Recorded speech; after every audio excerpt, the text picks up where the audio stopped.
우리 오늘 주시는 말씀 우리 사도행전 26장 12절에서 18절 말씀까지입니다. 우리 사도행전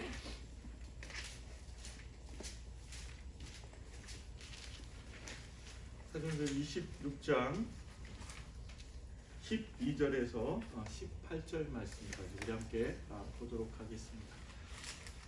사도행전 제가 먼저 받도록 봉독합니다. 그 일로 대제사장들의 고난과 이임을 받고 다메섹으로 갔나이다. 왕이여 저마다 길에서 보니 하늘로부터 내려오다 벌받이 이제 나와 내 동료를 불러주시는지라. 우리가 다 땅에 엎드려지매 내가 소리를 들으니 히브리 말로 이르되 사울아 사울아 내가 어찌하여 나를 박해하느냐 가시체를 뒷발질하기가 내게 고생이니라. 내가 대답하되 주님 누구시니까 주께서 이르시되 나는 내가 박해하는 예수라. 일어나 너의 발로 서라. 내가 내게 나타난 것은 곧 내가 나를 본 일과 장차 내가 내게 나타낼 일에 너로 종과 증인을 삼으려 함이니 이스라엘과 유다에게서 내가 너를 원하여 그들에게 보내어 함께 했습니다. 그들을 뜨게 하여 어둠에서 빛으로 사단의 권세에서 하나님께로 돌아오게 하고 제3 나를 믿어 거룩하게 된 우리 가운데서 기업을 얻게 하리라 하더이다. 이는 살아계신 하나님의 말씀입니다. 아멘. 우리 오늘 말씀의 제목 우리 크게 함께 읽어보겠습니다. 시작. 주님께서 이끄시는 길로. 네, 오늘 말씀의 제목이 주님께서 이끄시는 길로라고 하는 제목으로 하나님 말씀 함께 보겠습니다. 우리 성도님들 한 주 평안하셨습니까? 네, 아멘. 우리 오늘 박단호님이 또 피치 못할 또 상황과 또 사정으로 또 현장에 계시고 또 여러 교우님들이 지금 또 여러 또 현장에 또 계시는데 우리 계속해서 기도해 주시고 또 그 현장에서 하나님께서 행하신 또 하나님께서 베풀어 주신 그 은혜들을 함께 나눌 수 있는 그런 시간이 우리 가운데 있었으면 좋겠습니다. 네. 오늘 이제 말씀 우리 사도행전 26장 말씀까지 우리가 넘어왔습니다. 이제 26장까지 말씀이 넘어왔는데 우리 오늘 말씀을 보면 이제 사도 바울이 아그리빠 이제 왕을 이제 만나게 되죠. 지난주에는 우리 베스토라고 하는 새로 부임한 이제 총독을 이제 만나게 되고 이제 아그리빠 이제 왕을 만나서 아그리빠 왕 앞에서 사도 바울이 변론할 수 있는 기회가 주어졌는데 그 변론할 수 있는 그 기회를 본인이 예수님을 만났던 그 회심한 그 사건을 이제 사실은 들어서 이제 말씀을 이제 선포하고 있는 거죠. 아그리빠 왕 앞에서 이렇게 말씀을 이렇게 쭉 이제 보다 보면 우리가 26장까지 이렇게 말씀을 이제 계속 이제 봐왔는데 매주마다 한 장씩 봐왔는데 사도 바울이 본인의 그 회심에 대해서 소개하고 간증하고 말씀을 한 그 부분이 사도행전 통틀어서 몇 번이 나올까요? 통틀어서 3번이 나옵니다. 3번. 사도행전 9장에 보면 이제 역사적인 그 사건을 이제 누가가 이제 기록을 했죠. 사도 바울이 어떻게 회심을 했는지 기록을 하고 22장에 와서 사도 바울이 이제 예루살렘에 올라가서 어떻게 되죠? 바로 잡히게 되죠. 잡히게 됨으로 인해서 이제 유대인들에게 이제 변론할 기회가 주어져서 유대인들에게 본인이 회심한 그 사건에 대해서 이제 이야기를 합니다. 22장에. 그리고 오늘 26장 말씀에 넘어와서 아그리빠 왕 앞에서 사도 바울이 이제 또 변론을 하게 되는데 본인이 경험했던 그 경험, 예수님을 만났던 그 경험, 그 간증을 그 회심의 그 사건을 또 끄집어내고 있는 거죠. 그러니까 통틀어서 사도행전에서 사도 바울이 회심한 그 내용을 3번에 걸쳐서 이제 하게 되는 겁니다. 사도행전 28장 말씀 중에 3번 사도 바울의 그 회심에 대해서 언급을 하고 본인이 이제 그렇게 말씀을 전하고 간증을 했다라고 하는 이 사실은 어떻게 보면 굉장히 중요한 사건이고 굉장한 메시지가 담겨져 있는 메시지다라고 우리가 보면 될 것 같습니다. 오늘 이제 말씀을 보면 세 번에 걸쳐서 이제 사도 바울이 이제 본인에 대해서 간증을 하게 되는데, 저는 이 사도 바울의 모습을 보면서 우리 이제 그리스도인들, 우리 신앙함에 있어서 우리 신앙인들의 모습을 저는 보게 됩니다. 그게 뭐냐면 바로 당당함이라고 하는 것입니다. 담대함이라고 하는 것입니다. 우리 오늘 찬양을 했지 않습니까? 너희는 두려워하지 말고 너희는 지치지 말고, 왜? 그 구원의 하나님이 함께 하시기 때문에. 근데 우리의 삶에 있어서, 우리의 생활에 있어서 우리가 당당할 수 있는 이유, 담대할 수 있는 이유, 그 이유가 어디에 있겠습니까?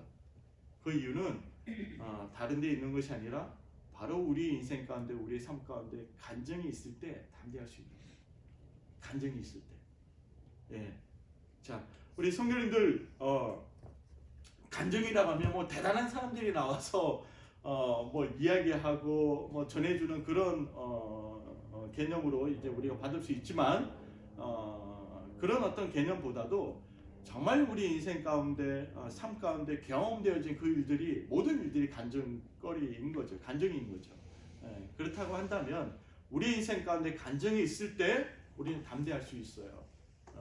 오늘 사도 바울이 담대할 수 있었던 것은 예수님을 만났던, 예수님을 경험했던 그 사실이 있었기 때문에, 그 일이 있었기 때문에 담대할 수 있었던 거죠.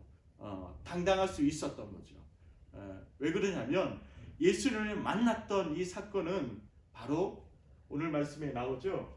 13절 보면 나오고, 우리 14절에 보면 우리가 다 땅에 엎드려짐에 이렇게 표현하고 있습니다.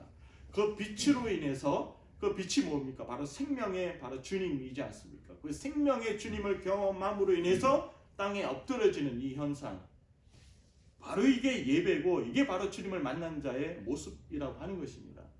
예. 그렇다면 주님을 만난 자는, 모든 사람들은 어김없이 내가 죽게 되어져 있습니다. 예. 이게 바로 십자가를 통과한 사람만이 그 인생 가운데 진정한 신앙의 간증이 있을 수 있다고 하는 거예요. 그러니까 담대할 수 있는 거죠. 자, 우리가 신앙함에 있어서 우리가 위축되어지고, 우리가 여전히 여러 가지 상황들을 보게 되고, 눈치를 보게 되고, 우리가 어쨌든 그런 상황 앞에서 우리가 더 나갈 수 없는 그 이유가 있다고 한다면, 아직까지 여전히 우리 안에 내가 중심이 되고 내가 있기 때문에 그렇다라고 하는 것입니다. 예.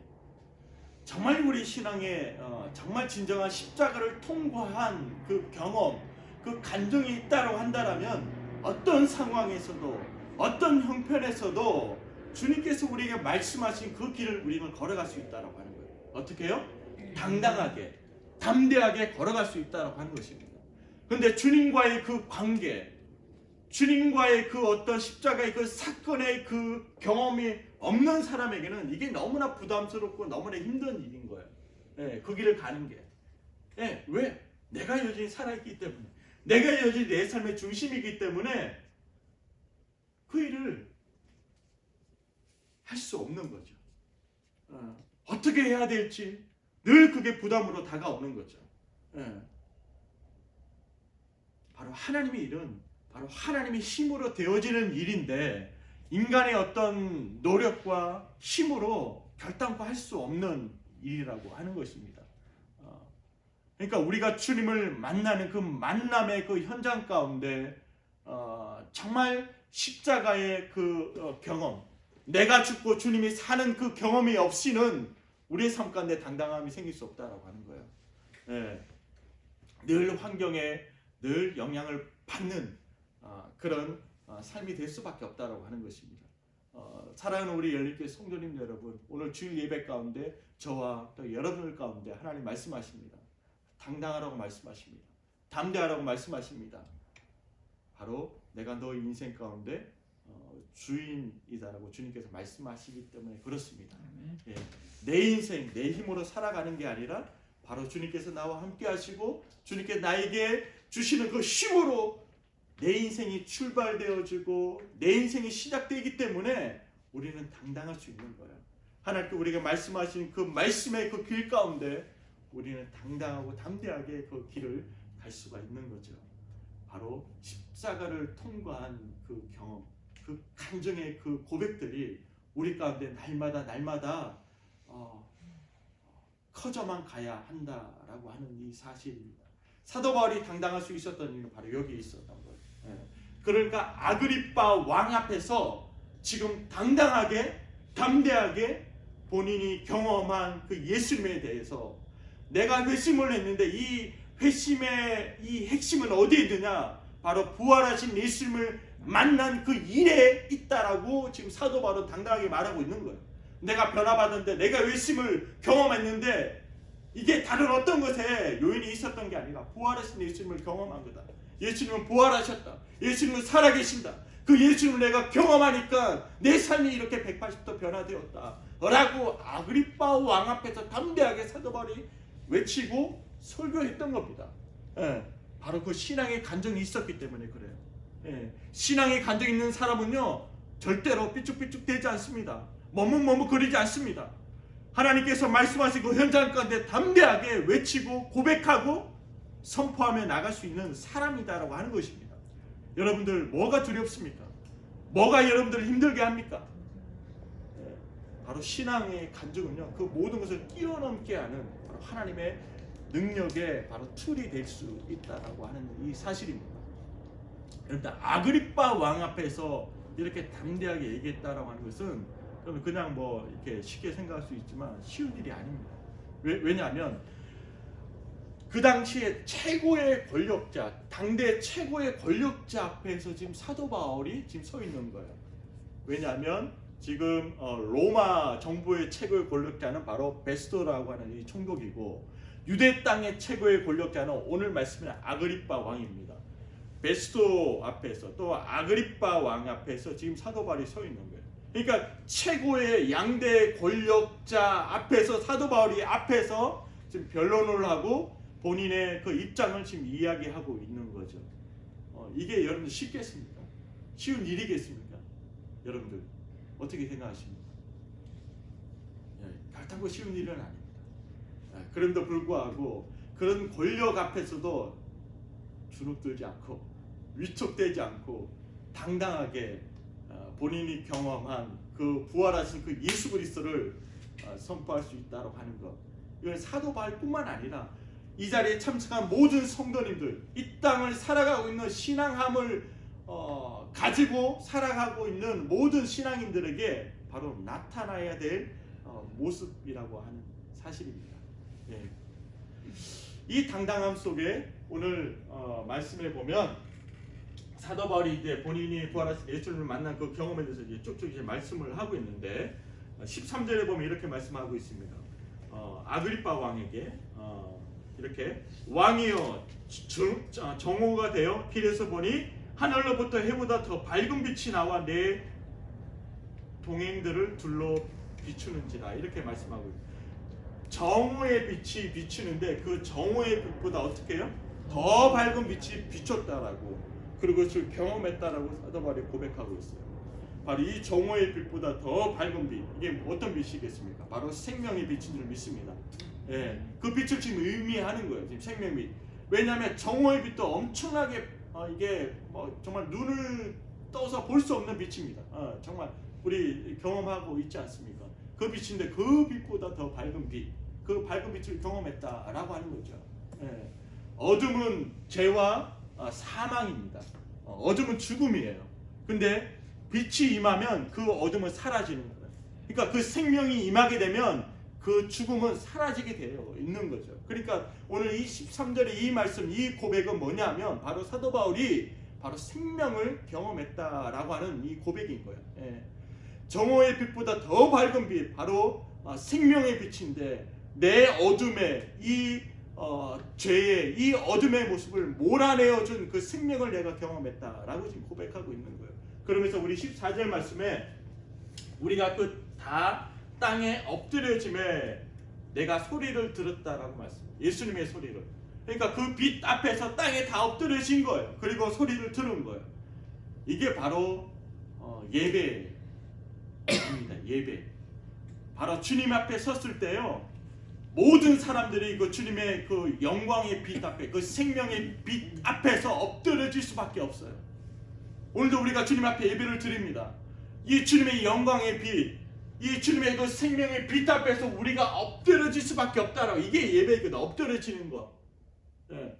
근데 주님 앞에 섰는데 여전히 빳빳이 내 고개를 내세우고 있고, 여전히 빳빳이 우리가 고개를 들고 엎드리지 못한다라고 한다면 아직 내 교만이 내 마음 가운데, 내 삶 가운데 자리 잡고 있는 거예요. 예. 우리가 주님을 경험하게 되면요, 주님 앞에 서면 엎드릴 수밖에 없어요. 예. 엎드릴 수밖에 없다라고. 이게 바로 예배거든요. 예. 그렇게 우리가 엎드릴 때 주께서 우리에게 뭐 하세요? 바로 말씀하신다고 하는 거예요. 말씀하시는 그 주님을 우리가 경험하는 거죠. 그래서 하나님 말씀하십니다. 겸손한 자에게 하나님께서는 뭘 주신다? 은혜를 주신다라고 은혜를 하나님, 겸손한 자에게, 교만한 자를 하나님께 대적하시고 교만한 자를 물리치시고 겸손한 자에게 은혜를 주시는 분이 바로 하나님이시라고. 그러니까 교만하면 하나님의 은혜를 받을 수 없다라고 하는 거죠. 예. 자신이 너무 꽉 차 있기 때문에, 자신을 너무 충만하기 때문에 주님의 은혜가 들어갈 수 있는 자리가 없어요. 주님의 은혜를 받지 못한다라고 하는 그 그릇에 너무 본인의 욕망과 본인의 고집과 본인의 자아가 너무 가득 충만하기 때문에 주님의 은혜가 그 안에 담길 수 없다라고 하는 거예요. 예. 그렇지만 그 모든 것을 내려놓고 겸손히 주님 앞에 엎드릴 때 주께서 부어주시는 그 은혜를 받을 수 있다라고 하는 거예요. 예. 이게 바로 예배라고 하는 거죠. 이 사도 바울이 바로 주님의 그 빛 앞에서 엎드려짐의 그 현상, 엎드림 앞에서 주님의 음성을 듣고 주님을 발견하는 그 일들, 주님을 만나는 그 일들을 경험했다라고 오늘 사도 바울은 고백하고 있습니다. 바라기는 우리 열림교회 모든 성도님들이 예배 가운데 주님을 만날 수 있기를, 뜨겁게 만날 수 있기를, 그 만남 가운데 주님의 은혜를 누릴 수 있기를 간절히 축복합니다. 아멘. 오늘 예배 가운데도 주님의 은혜를 누려야 돼요. 경험해야 돼요. 하나님, 오늘 우리 예배 가운데 함께하고 계시는데 나에게 하나님의 은혜를 주시옵소서. 내가 그 은혜를 받기 위해서 믿음으로 이 자리에 앉아 있습니다. 이 자리에 나왔습니다.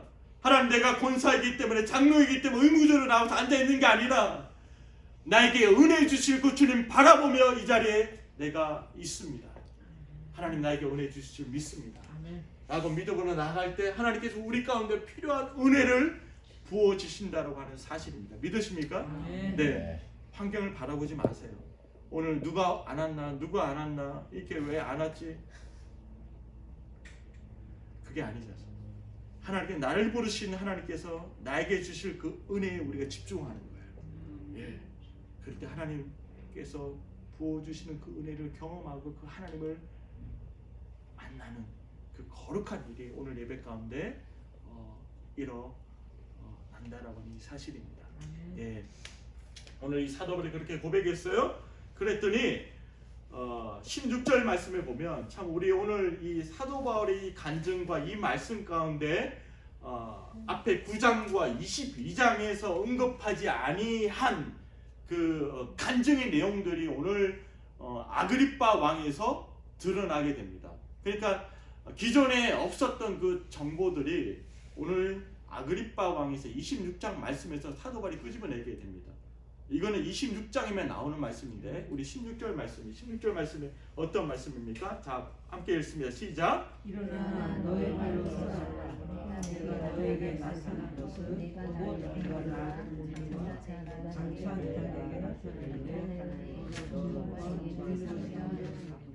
자, 오늘 이 16절의 말씀은 바로 예수님께서 사도 바울을 만나 주셨고 부르신 후에 사도 바울에게 주시는 사명과 같은 그 일을 오늘 보여주고 있는 거죠. 사도 바울이. 그러니까 구체적으로 어떤 일을 네가 앞으로 하게 될 거야 라고 주님께서 말씀하시는 말씀입니다. 오늘 이 말씀의 앞절에 보면 우리 14절 말씀을 읽었죠. 14절에 주님께서 찾아오셔서 그 빛 가운데 엎드려지고 주님의 음성을 듣고 난 후에 주님께서 또 한 번 사도 바울에게 했던 말씀이 있어요. 이 말씀도 우리 14절과 16절 말씀, 이 말씀들도 이제 이 아그리파 왕 앞에서만 이제 간증되어지고 고백되어지는 그 내용이거든. 말씀이 우리 14절 우리 하반절 어떻게 주님께서 말씀하셨다고 그가 이제 사도 바울이 고백하고 있습니까? 사울아 너가 어찌하여 나를 박해하느냐 가시책을 뒷발질하기가 내게 고생이다. 네. 자, 오늘 주님께서 이 말씀을 사도 바울에게 하셨거든요. 가시채를 뒷발질하기가 내게 고생이다라고 말씀을 하셨어요. 네. 여러분들 이해가 가십니까? 가시채를 뒷발질하기가 내게 고생이다. 예수님 말씀. 사울아 사울아 예수님 말씀하시고, 왜냐하면 사울아 사울아 이 말씀과 내가 핍박하는 예수다라고 하는 이 말씀은 우리 9장과 22장 말씀에도 나오는 말씀이지만 이 뒤에 그 뒤에 이제 예수님께서 하신 말씀, 가시채를 뒷발질하기가 내게 고생이다라고 하는 이 말씀은 26장의 말씀에만 나오는 말씀 내용입니다. 이 말씀의 의미를 여러분들 좀 이렇게 이해하시겠습니까? 왜 예수님께 이런 말씀을 하셨을까요? 왜? 이게 예수님께 비유를 들어서 말씀하시는 말씀이거든요. 예수님한테 도전하는 거는 바로 가시책을 뒷발질하는 거다. 네, 권사님 맞습니다. 그런 의미로 또 예수님께서 말씀을 하신 거죠. 비유로 이제 예수님께서 말씀을 하시는데, 이 당시에 이제 농경 사회를 우리가 좀 이렇게 살펴보면 쉽게 금방 이제 이 당시에 살았던 사람들이 금방 이해하는 말씀입니다. 우리도 뭐 저도 사실 시골에서 자랐기 때문에 저도 금방 이해를 해요. 근데 우리 유영식 집사님처럼 도시에만 사신 분은 잘 이해를 못해요. 가시채가 뭔지 뒷발질하는 게 뭔지 잘 이해를 못하실 텐데, 우리 농사를 지을 때 짐승을 가지고 소나 뭐 이런 짐승을 가지고 농사를 짓잖아요. 권사님 그렇잖아요. 농사를 지으면 항상 그 농사를 지을 때 농부는 주인은 그 뒤에 뭘 들고 있습니까? 채찍을 들고 있어요. 막대기를 들고 있어요. 막대기를 들고 있는데 이 당시에 막대기는 이 막대기에 채찍에 가시가 박혀 있었던 거예요. 가시가. 그러니까 가시채라고 이제 예수님께서 말씀하신 거죠. 예. 그러니까 이제 때리는 이제 채찍이에요. 채찍인데 이제 가시가 박혀 있기 때문에 가시채라고 이제 예수님 말씀하시는데, 가시채를 뒷발질하기가 내게 고생이다. 그러니까 가시채로 이제 소를 때릴 때, 짐승을 때릴 때 그 짐승이 하는 행동이 뭐예요? 뒷발질을 한다라고 하는 거죠. 예, 이제 이해하시겠어요? 네, 그렇죠. 그러니까 항상 농사를 지을 때 뭔가 이제 할 때 주인은 농부는 가시채, 그러니까 채찍을 가지고 이제 그 짐승에게 이제 엉덩이를 때리는데, 때릴 때 나타나는 짐승의 그 행동은 바로 뒷발질하는 거죠. 뒷발질. 네, 바로 이 말씀을 예수님께서 하시는 거죠. 근데 9장과 22장 말씀에는 이 말씀을 언급하지 않습니다. 사도 바울이. 근데 아그리파 왕 앞에서 지금 사도 바울이 이 고백을 지금 하고 있는 거죠. 예수님께 이런 얘기를 들었다라고 지금 끄집어내고 있는 겁니다. 근데 왜 사도 바울이 굳이 아그리파 왕에서 이 내용을 끄집어내느냐라고 하는 거죠. 그리고 오늘 이 말씀을 굳이 사도 바울이 언급을 하느냐, 그 하는 이유가 뭐냐라고 하는 겁니다. 이 여러분 잘 한번 생각을 한번 해보세요. 자, 소를 이제 그 농사를 짓기 위해서 어떤 고랑을 파기 위해서 소를 데려다가 이제 가요. 그러면 소가 이제 가는데 자꾸 딴 길로 가려고 합니다. 주인이 원하는 방향대로 가지 않고 딴 길로 가려고 할 때 주인이 하는 행동이 채찍으로 때리는 거죠. 엉덩이를 때리는 거예요. 왜? 이 길로 가야 돼. 이놈아 이 길로 가야 돼. 그 길이 아니야 라고 계속 채찍질을 하는 거죠. 예? 가시채로 계속 채찍질을 하는데 이 소는 계속 그 가시 아프니까 고통스러우니까 이 가시채를 없애보려고 계속 뒷발질하는 겁니다. 뒷발질 계속. 근데 그 일이 뭐냐? 바로 내게 고생이다라고 예수님 말씀하시는 거예요. 고생이다. 이 말씀 다시 풀어서 말씀드린다면, 고생이다라고 하는 이 의미는 뭐냐면 헛된 일이다라고 예수님 말씀하시는 거예요. 예. 자, 많은 인생이 바로 이런 인생을 살아가고 있다라고 하는 겁니다. 내가 열심히 예배도 하고 열심히 헌금도 하고 열심히 교회에서 뭔가 하지만 그 신앙함에 있어서 그의 인생이 바로 가시채를 뒷발질하기에 내가 고생이다라고 하는 이 예수님의 이 말씀처럼 정말 헛된 신앙과 헛된 인생을 살아가고 있는 교인들이 얼마나 많은지 모른다라고 하는 이 사실을 우리 오늘 이 시대를 살아가고 있는 우리들에게 말씀하고 있는. 자, 사도 바울이 어떤 사람이었습니까? 바리새인이었지 않습니까? 정말 예배를 누구보다 잘 인도하는 전문적인 예배 인도자였습니다. 그리고 하나님 앞에 누구보다 기도를 잘하는 사람이었습니다. 지난주에 살펴봤다시피 하루에 한 번만 예배드려도 1년이면 50번 이상, 2번이면 200번 이상, 2년이면 400번을 예배드렸던 그런 사람이었어요. 그런데 주님 말씀하십니다. 가시채를 뒷발질하기가 내게 고생이다. 너는 지금 뒷발질하는 인생을 살아왔던 헛된 인생과 헛된 시간을 보낸 인생이야 라고 주님 말씀하신 거예요.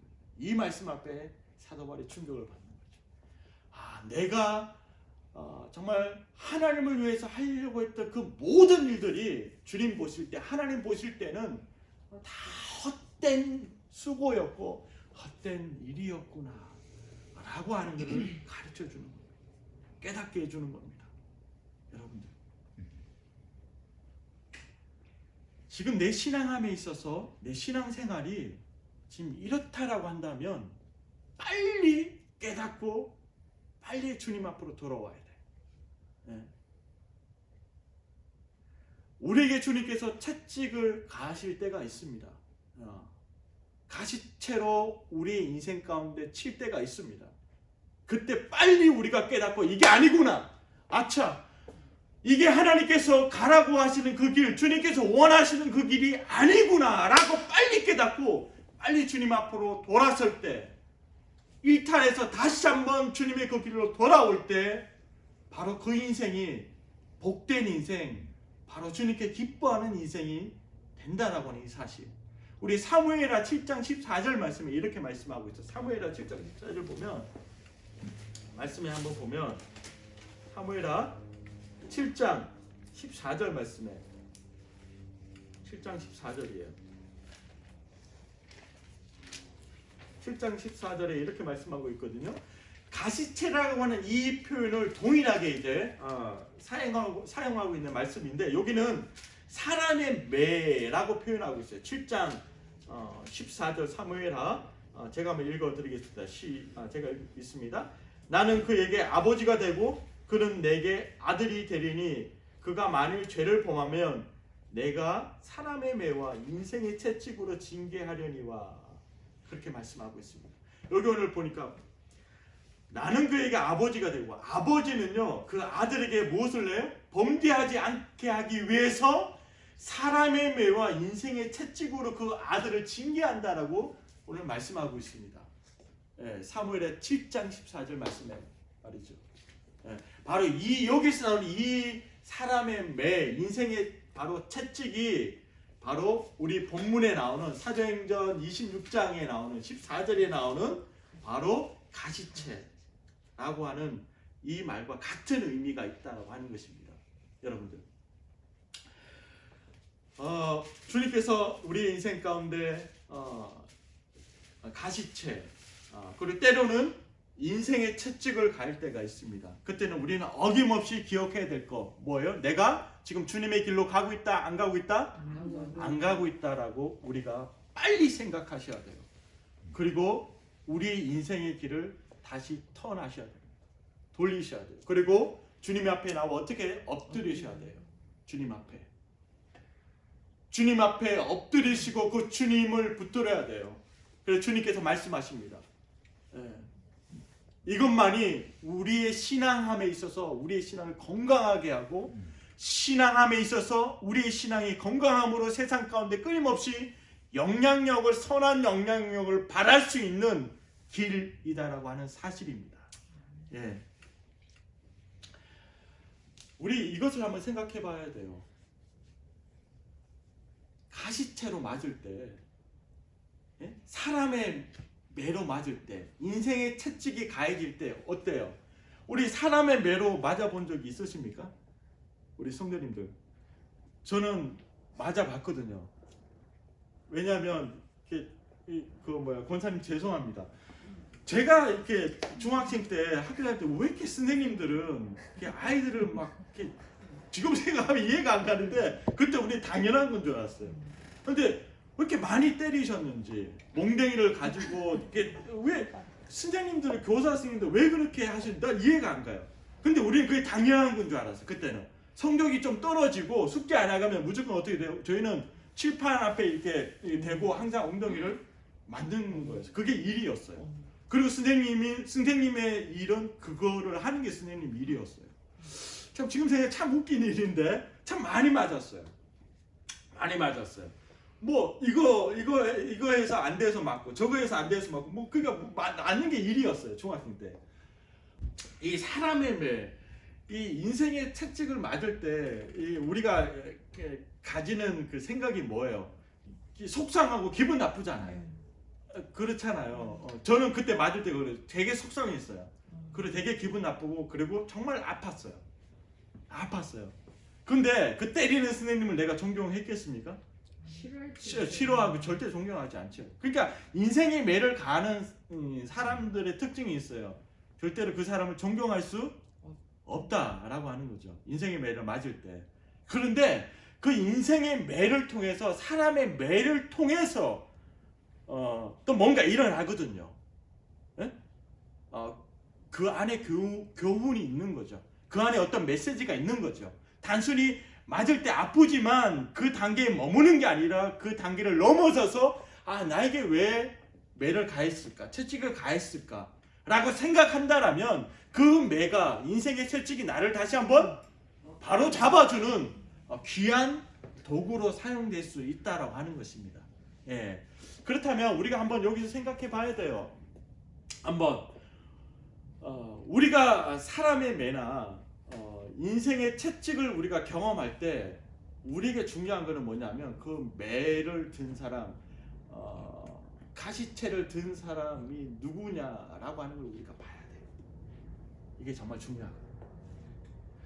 내 인생에 있어서 가시채를 든 사람이 하나님이라고 한다면요,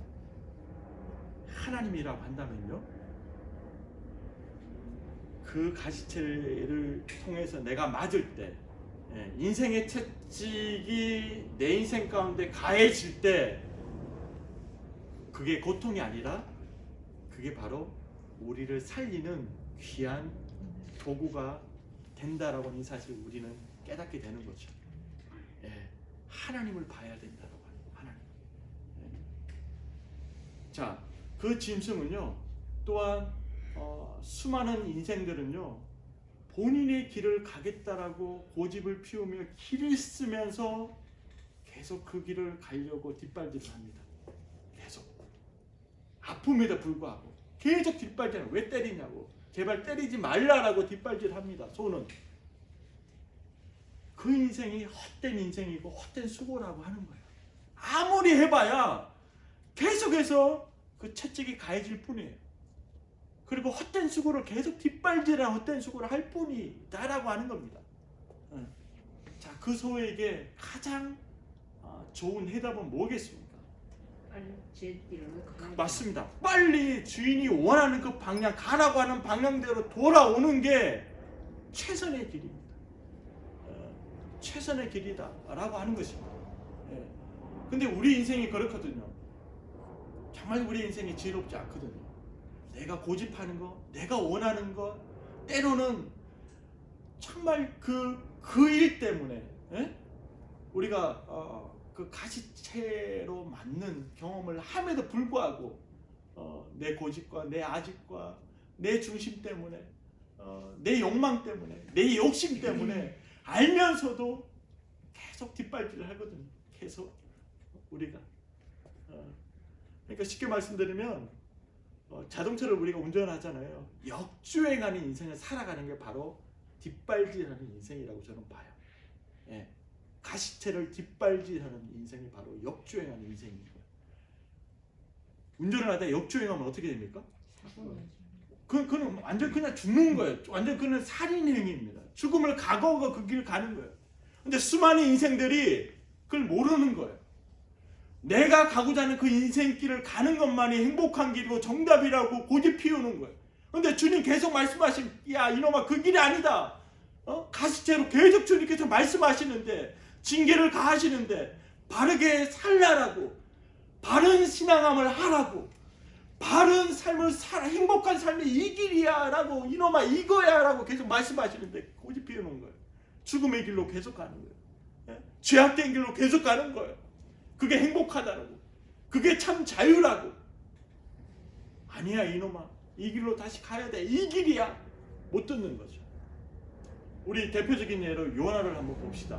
우리 요나, 하나님 말씀하셨어요. 요나에게 니느웨로 가라고 말씀하셨습니다. 하나님께 요나에게 사명을 주셨습니다.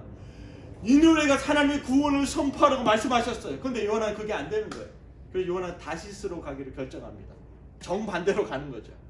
근데 다시스로 가는 그 과정들이 정말 순탄했습니다. 아 정말 이게 행복이구나, 정말 이게 자유구나, 그래 이 길이 맞아 라고 생각했습니다. 근데 어떻게 됩니까? 다시스로 가는 중에 풍파를 만납니다. 예.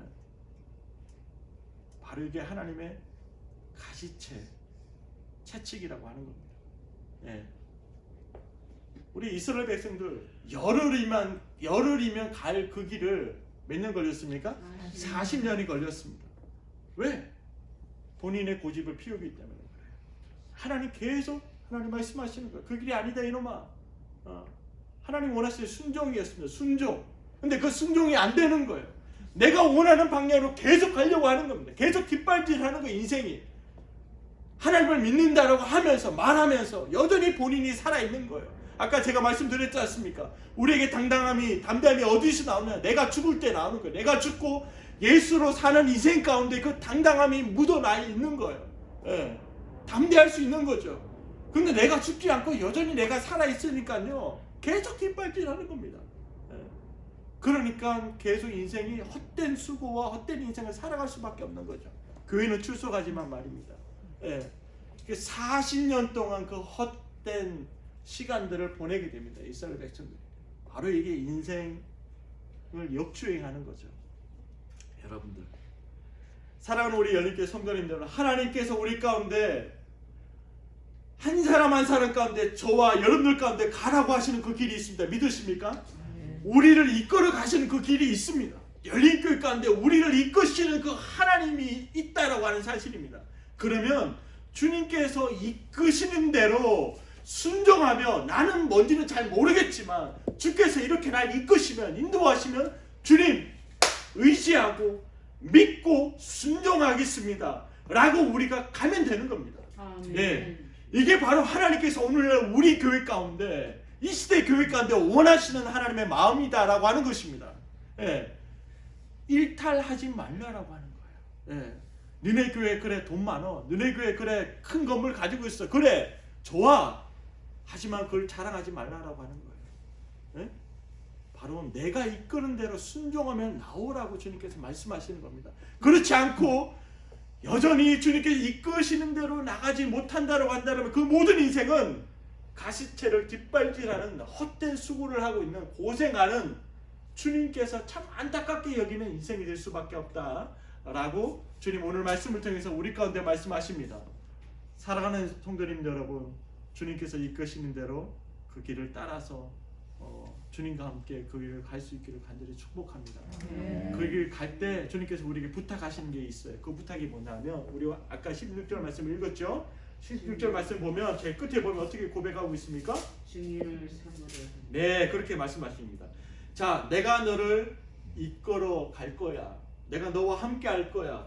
그렇지만 내가 너와 함께하는 그 길 가운데 네가 이 일을 좀 했으면 좋겠어. 그게 뭐냐면 종과 증인이 되는 일입니다. 근데 오늘 우리 개정 성경에는 종이라고 되어 있는데, 이 종의 의미가 좀 잘못 해석이 되었습니다. 이 종은 둘로스, 그러니까 종의 그런 의미가 아니고 우리 뭐 세번역이나 아니면 개역 한글 성경에 보면 일꾼과 사환으로 번역이 돼. 그게 더 정확합니다. 종이 아니라 일꾼과 사환이거든요. 그러니까 주님께서 우리를 어떻게 부르셨냐면 일꾼과 증인대라고 우리를 부르셨어요. 우리 권사님을. 그러니까 일꾼으로 번역하셔도 사환으로 번역하셔도 돼요. 자, 일꾼과 사환의 정확한 뜻은 뭐냐면 서플라이어거든요. 그러니까 뭐냐면 무엇인가를 끊임없이 공급해주는 사람이에요. 이게 정확한 의미입니다. 주님께서 우리를 부르셨고 우리에게 말씀하십니다. 이 길로 가자라고 주님 말씀하십니다. 그 길이 뭐냐면 바로 공급자가 되어 달라라고 주님 말씀하시는 거예요. 그리고 바로 증인이 되어 달라라고 주님 말씀하시는 겁니다. 예. 쉽게 말씀드리면 사환, 이 일꾼의 의미를 좀 더 쉽게 말씀드릴게요. 우리 사도 바울과 바나바가 전도 여행을 갈 때 누가 따라갔습니까? 마가가 같이 따라갔거든요. 우리 봤다시피. 자, 사도 바울과 바나바는 교회에서 세운 바로 선교사로 전도자로 파송이 되었습니다. 그렇죠? 근데 마가는 전도자가 아니고 그냥 수행원으로 따라간 거예요. 여러분들, 바로 이게 바로 사환, 일꾼의 의미입니다. 좀 더 쉽게 이해하셨죠? 그러면. 예. 자, 우리의 역할이 뭐냐? 바로 이 서플라이어. 그러니까 그 일에 있어서 필요한 것들을 끊임없이 공급해주는 자로 이 땅 가운데 살았으면 좋겠다라고 주님께서 우리에게 부탁을 하시는 거예요. 예. 자, 그게 무엇이 됐든 간에, 예.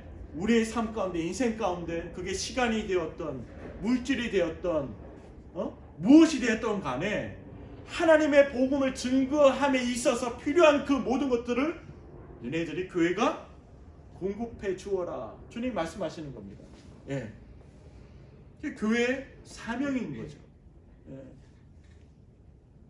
헛된 수고, 헛된 인생을 살아가지 않으려면 바로 주님께서 원하시는 그 길을 우리가 가야 되는데 그 길이 뭐냐? 바로 이겁니다. 예. 예. 그래서 우리가 선교사님 후원하는 거 아닙니까? 그래서 우리가 그분들을 정말 품으면서 기도하면서 우리가 하나님께 우리에게 베풀으신 그 자원들을 공급해 주는 일들, 바로 이게 주님께서 원하시는 일들이라고 하는 것입니다. 예. 그리고 끊임없이 우리의 삶 가운데 증인되는 겁니다. 증인. 그 증인이 뭐냐? 우리 18절 말씀 구체적으로 말씀하고 있죠. 구체적으로 18절 말씀에 다 함께 했습니다. 시작. 그 눈을 뜨게 하여 어둠에서 빛으로 사탄의 권세에서 하나님께로 돌아오게 하고 죄 사함과 나를 믿어 거룩하게 된 우리 가운데서 기업을 얻게 하리라. 아멘. 자, 구체적으로 풀어서 주님 말씀하시는 겁니다. 그 증인이 뭐냐? 정말 네가 가는 그 길 위에 이런 일이 구체적으로 나타날 거야. 주님 말씀하시는 겁니다. 그 증인은 바로 예수의 증인입니다. 복음의 증인입니다. 우리가 예수의 증인으로 복음의 증인으로 우리가 부활의 주님의 증인으로 우리가 살아갈 때 어떤 일이 나타날? 어둠에서 빛으로 사단의 권세에서 하나님께 돌아오는 일들이 일어날 겁니다. 그리고 제사함을 받는 그 거룩한 은총이 임하는 역사가 일어날 겁니다. 믿으십니까? 바로 이게 사왕과 일꾼과 증인되는 사명을 가지고 살아가는 자의 삶이라고 하는 것입니다. 얼마나 기대되고 설레이고 얼마나 감사한 일이 아닌지 모르겠습니다. 여러분들, 바로 이게 헛된 수고하지 않고 헛된 인생을 살아가지 않는 자의 신앙함에 있어서 나타나는 일들입니다. 예, 바라기는 정말 우리 열린교회 성도님 한 분 한 분이 헛된 수고하고 헛된 인생, 헛된 시간들을 보내는 그런 신앙인이 아니라 정말 하나님께서 정말 기뻐하시고 정말 하나님께서 인정하시고 하나님께서 정말 그 기쁨을 이기지 못하는 그 인생을 살아갈 수 있기를 간절히 축복합니다. 그럴 때 나를 통해서 하나님을 만나게 되고 어둠에서 빛을 경험하게 되고 사단의 권세에서 하나님께로 돌아오게 되는 신분의 변화가 주어지는 놀라운 이 하나님의 은총의 역사가 우리를 통해서 일어날 줄 믿습니다. 네. 그래서 정말 가시채를 뒷발질하는 그런 인생이 아니라, 그런 인생이 아니라 주님께서 우리를 이끄십니다. 고집 피우지 마시고 움켜쥐고 있지 마시고 내려놓으시고 주님께서 말씀하신 그 길을 따라가면 정답입니다. 그러면 되는 겁니다. 그러면 우리 인생이 그 어떤 것보다 정말 하나님의 영광을 경험하며 그 부활의 그 주님을 뜨겁게 경험하는 바로 세상이 감당할 수 없는 당당함과 담대함을 살아가는 그런 정말 아름다운 신앙인으로 이번 한 주도 살아가게 될 줄 믿습니다. 아멘.